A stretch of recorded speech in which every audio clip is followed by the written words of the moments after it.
Leaders. Aujourd'hui, on accueille Monsieur Sen et Monsieur Amo. Donc, vous êtes du Global Local Forum. Vous venez de faire un séminaire à Tunis. Vous pouvez me parler de ces séminaires?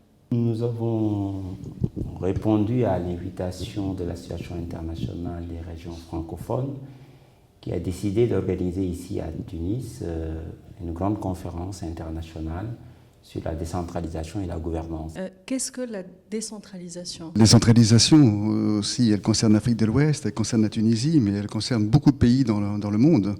La France elle-même, d'ailleurs, vous avez peut-être suivi les débats actuels, avec des débats assez vifs sur les découpages régionaux, sur le transfert des compétences. Ce n'est pas évident.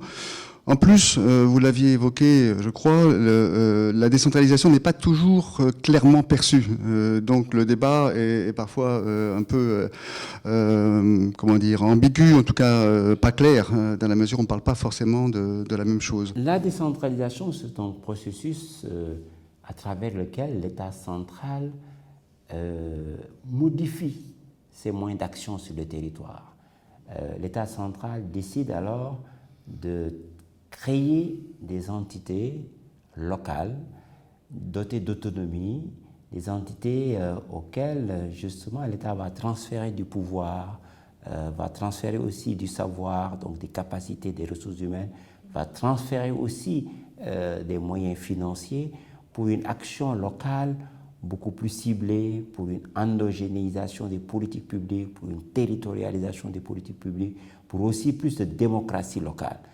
Il ne s'agit plus aujourd'hui de travailler à développer les métropoles et les grandes villes, mais de faire en sorte qu'il y ait un équilibre territorial. L'expérience de l'Afrique de l'Ouest semble intéressante, si vous nous parlez de cette expérience.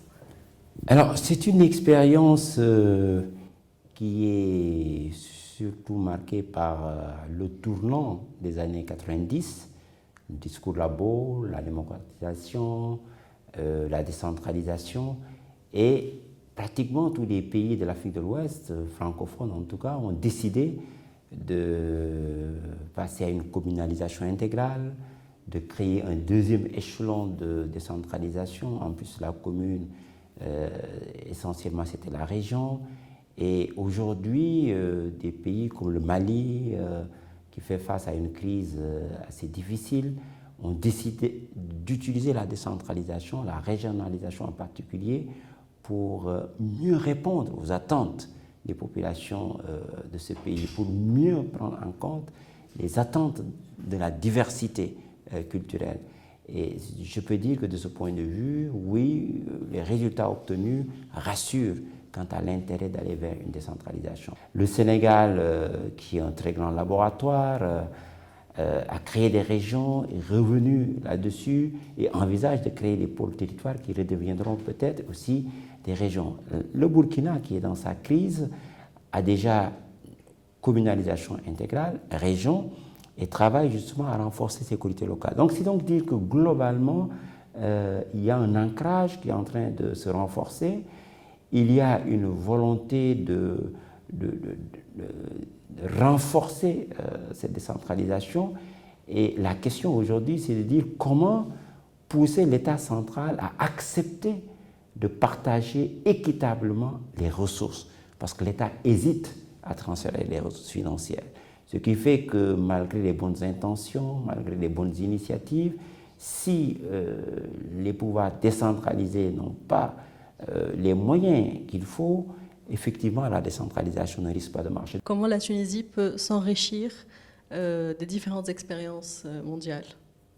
Je crois qu'effectivement, en regardant ce que font les autres, parce que ce n'est pas si fréquent, encore une fois, je prends l'exemple de la France, mais ça reste entre nous, que l'on commence par regarder comment font les autres, en tirer les leçons.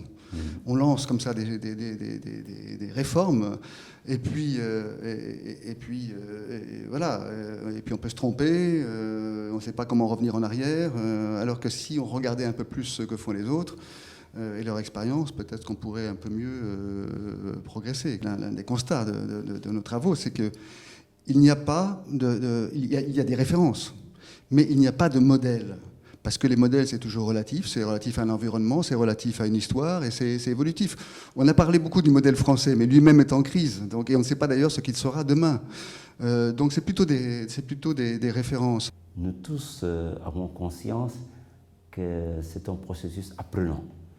C'est un processus aussi qui doit être contextualisé.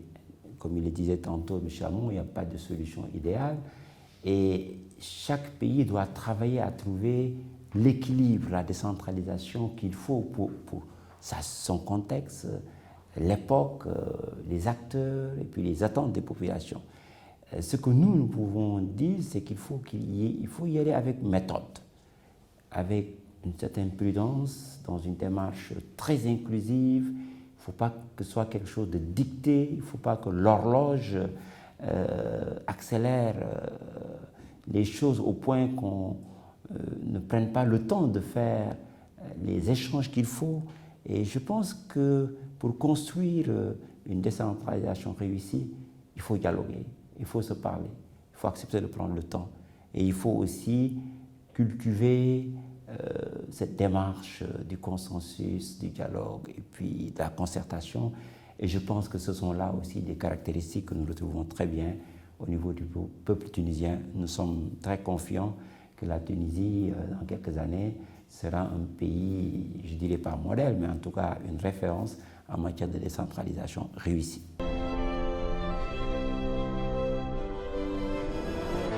Leaders.